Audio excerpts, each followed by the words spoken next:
Étudions les translations horizontales dans le cadre des manipulations graphiques de fonctions, mais d'abord générique.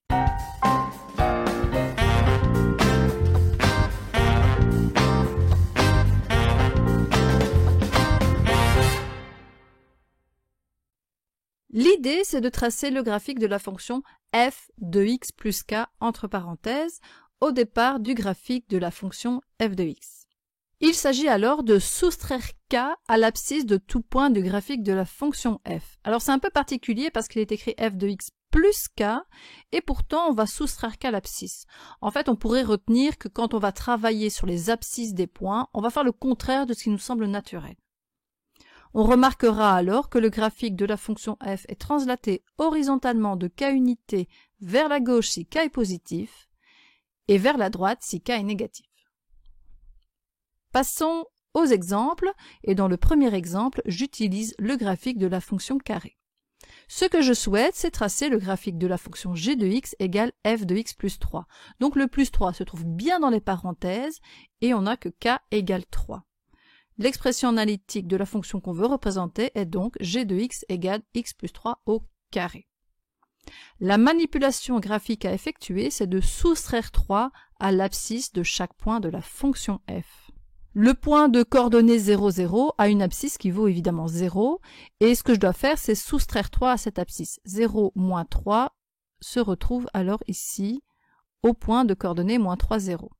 Donc je prends le point 1, 1, si je soustrais 3 à l'abscisse, j'ai moins 2, et donc je ne change pas l'ordonnée qui reste 1, j'obtiens le point moins 2, 1. Si je prends le point 2, 4, et que je soustrais 3 à l'abscisse, je retrouve le point moins 1, 4. Et je peux construire comme ça, grâce au point de repère de la fonction carré, d'autres points du graphique de la fonction x plus 3 au carré.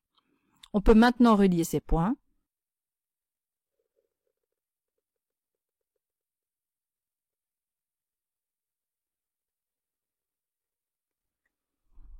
Et une fois que les points sont reliés, on remarque bien que le graphique de la fonction f a été translaté horizontalement de 3 unités vers la gauche. En cas d'hésitation, est-ce qu'on va à gauche ou est-ce qu'on va à droite, on peut s'aider de la racine de la fonction g. La racine de x plus 3 au carré, c'est bien moins 3, et donc je retrouve sur le graphique le point de coordonnées moins 3, 0.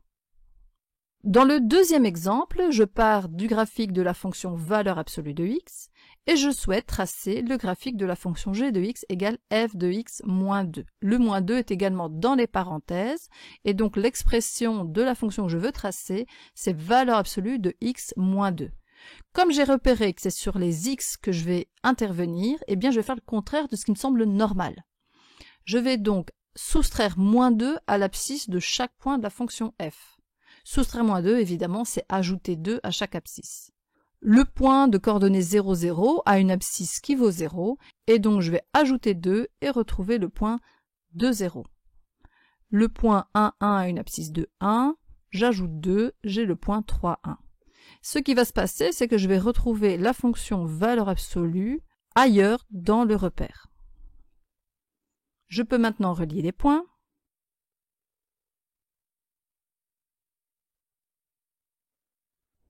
Et une fois que les points sont reliés, je remarque bien que le graphique de la fonction f a été translaté horizontalement de 2 unités vers la droite.